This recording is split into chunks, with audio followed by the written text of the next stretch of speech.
매일 성경 묵상을 돕는 해설 가이드입니다. 안녕하세요. 묵상 코치입니다. 함께 읽고 나눌 말씀은 데살로니가전서 2장 17절에서 3장 13절까지 말씀입니다. 데살로니가 성도들을 위로하러 간 디모데가 돌아와 기쁜 소식을 전해주자 이제 바울 일행이 위로를 받고 하나님께 감사를 드립니다. 바울은 성도의 교제를 위해, 풍성한 사랑을 위해, 마지막 날의 소망을 위해 하나님께 기도합니다. 2장 17절에서 20절 읽겠습니다. 형제들아, 우리가 잠시 너희를 떠난 것은 얼굴이요 마음은 아니니 너희 얼굴 보기를 열정으로 더욱 힘썼노라. 그러므로 나 바울은 한 번 두 번 너희에게 가고자 했으나 사탄이 우리를 막았도다. 우리의 소망이나 기쁨이나 자랑의 면류관이 무엇이냐?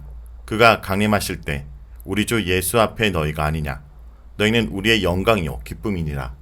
17절에서 20절은 데살로니가 방문에 대한 희망과 좌절에 대한 내용입니다.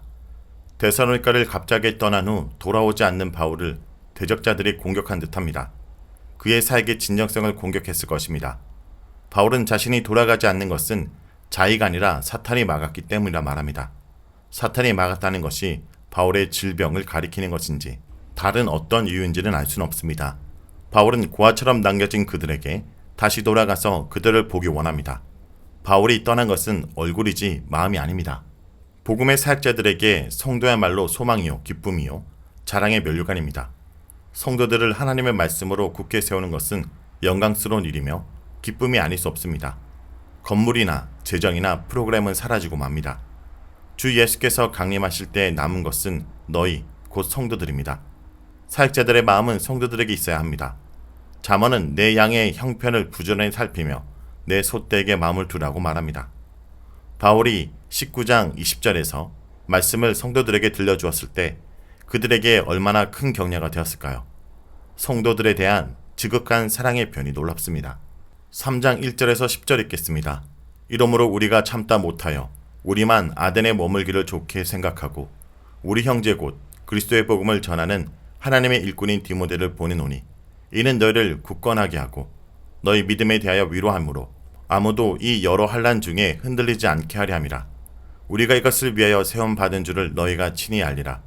우리가 너희와 함께 있을 때 장차 받을 환난을 너희에게 미리 말하였는데 과연 그렇게 된 것을 너희가 아느니라. 이러므로 나도 참다 못하여 너희 믿음을 알기 위하여 그를 보내었노니 이는 혹 시험하는 자가 너희를 시험하여 우리 수고를 헛되게 할까 함이니 지금은 디모데가 너희에게로부터 와서 너희 믿음과 사랑의 기쁜 소식을 우리에게 전하고 또 너희가 항상 우리를 잘 생각하여 우리가 너희를 간절히 보고자 함과 같이 너희도 우리를 간절히 보고자 한다 하니 이러므로 형제들아 우리가 모든 궁핍과 환난 가운데서 너희 믿음으로 말미암아 너희에게 위로를 받아노라. 그러므로 너희가 주 안에 굳게 선즉 우리가 이제는 살리라. 우리가 우리 하나님 앞에서 너희로 말미암아 모든 기쁨으로 기뻐하니 너희를 위하여 능히 어떠한 감사로 하나님께 보답할까. 주야로 심히 간구함은 너희 얼굴을 보고 너희 믿음이 부족한 것을 보충하게 하려 함이라. 3장 1절에서 10절은 디모데를 보냄과 디모데의 기한에 대한 내용입니다. 바울은 신앙으로 인해 고난받는 데살로니가 성도들을 염려했습니다. 직접 돌아가지 못하는 바울은 디모데를 아덴에서 데살로니가로 보냅니다.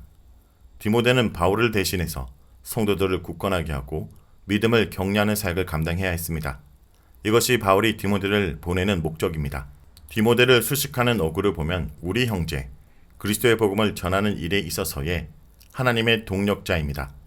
디모데는 바울의 동력자이며 그는 하나님께 속한 사역자입니다. 그리고 형제입니다. 디모데에 대한 사랑, 존중과 기대를 볼 수 있습니다. 디모데는 바울에게도 필요했습니다.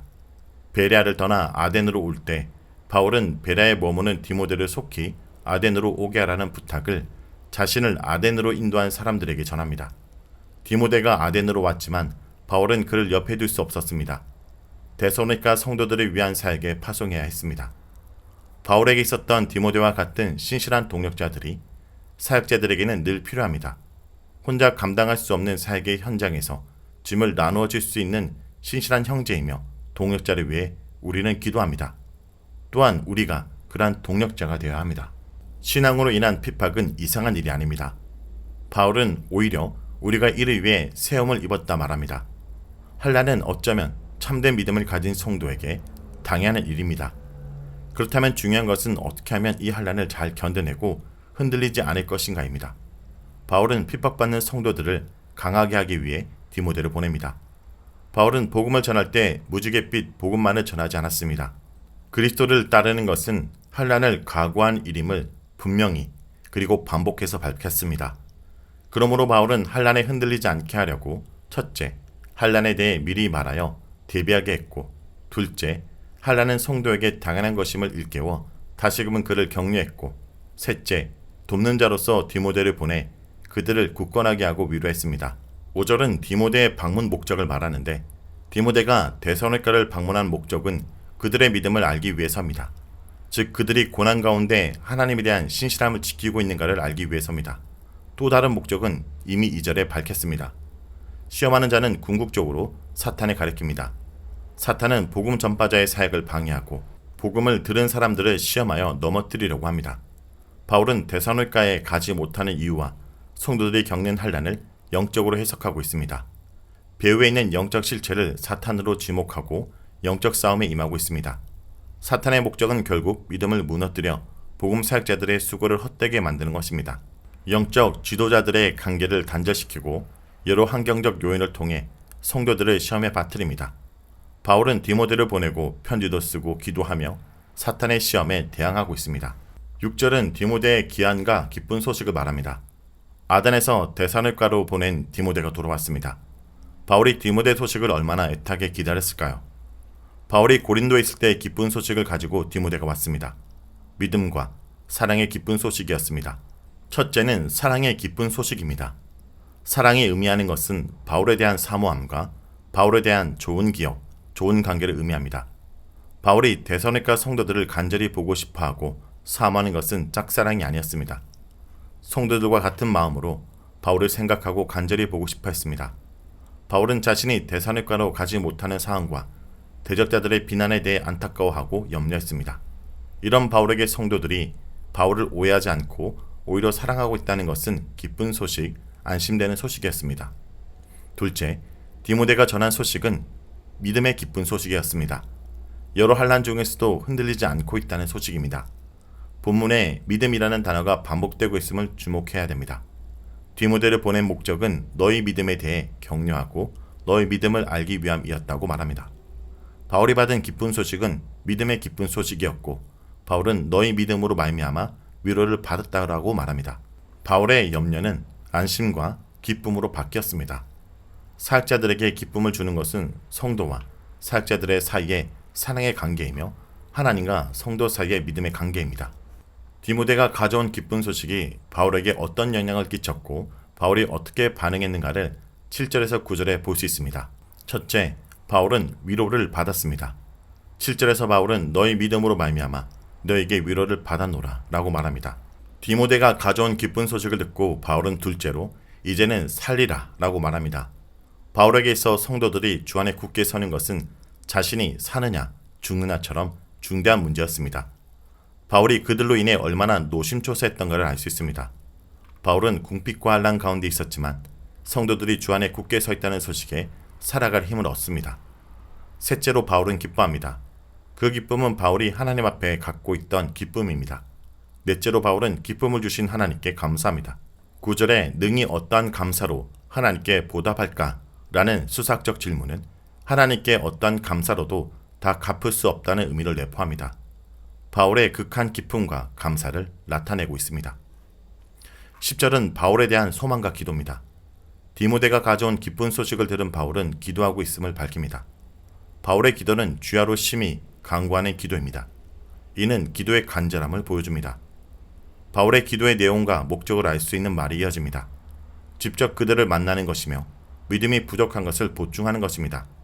기도하고 있다라는 사실과 그 내용을 밝히는 것은 바울이 데살로니가로 돌아가지 않는 것이 자의가 아니라는 것과 성도에 대한 끊임없는 관심을 잊지 않고 있다는 것을 나타내는 기능을 합니다. 바울은 복음을 전해 교회를 세우고 나서도 지속적으로 성도들의 성장을 위해 힘씁니다.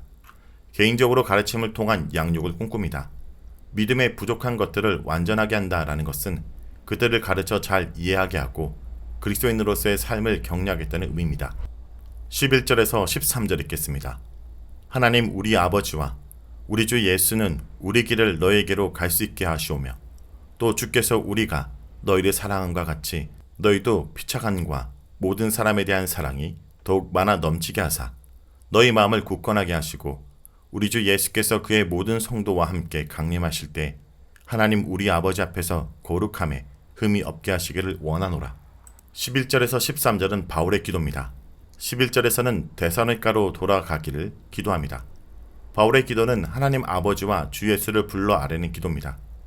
예수 그리스도까지 부르는 것은 바울에게 예수 그리스도가 하나님과 같은 신적인 존재인 것을 드러냅니다. 하나님은 우리 아버지십니다. 데살로니가 성도들과 바울 그리고 하나님 사이의 연관성을 우리 아버지라는 말이 잘 보여줍니다. 바울과 성도들은 같은 하나님을 아버지라고 부르는 형제와 자매들, 즉 한 가족입니다. 예수 그리스도는 우리의 주님이십니다. 하나님과 예수 그리스도는 협력하여 바울의 사역에 관여하시는 분입니다. 바울은 데살로니가로 가는 길이 평탄하게 열리기를 바랍니다. 사탄의 길을 막았다고 말한 바울은 하나님과 예수 그리스도의 도우심으로 장애물이 제거되기를 간구합니다. 바울은 데살로니가인들의 사랑이 더욱 자라고 넘치기를 기도합니다. 사랑의 수고가 있는 교회였지만 사랑이 더욱 많아지고 풍성해지기를 구합니다. 사랑의 대상은 교회 안의 성도들 서로이며 또한 모든 사람입니다. 고난 가운데 있는 성도들의 마음이 굳건해지기를 위해서도 기도합니다. 거룩함의 흠이 없기를 위해서도 기도합니다. 주의 강림을 기다리는 성도들의 삶의 모습은 거룩입니다. 이 기도의 내용은 바울이 데살로니가 성도들에게 주는 겉면과 염려의 내용으로 포괄하고 있습니다. 사랑에 대한 기도는 특히 우리가 너희를 사랑과 같이 라는 수식어가 붙어 있습니다. 다른 사람이 사랑의 사람이 되기를 기도하고 원하는 사람은 자신이 먼저 사랑의 사람이 되어야 하며 본을 보일 수 있어야 합니다. 자, 여기까지가 데살로니가전서 2장 17절에서 3장 13절까지 말씀입니다. 오늘 말씀을 통해 우리는 무엇을 묵상하고 적용해야 할까요? 주님은 우리 마음을 굳건하게 하시며 주 안에서 굳게 세우십니다. 하나님은 박해와 시험 속에서 데살로니가 성도들을 돌봐주시고 굳게 세우심으로 바울의 수고가 헛되지 않게 하셨습니다. 바울이 하나님께 감사를 드리면서 동시에 간구하는 이유는 믿음과 소망과 사랑이 모두 하나님에게서 나오는 줄 알았기 때문입니다. 성도 여러분, 오늘 하루도 나와 내 주변이 주님 안에서 마음이 굳게 설 수 있도록 기도하길 원합니다.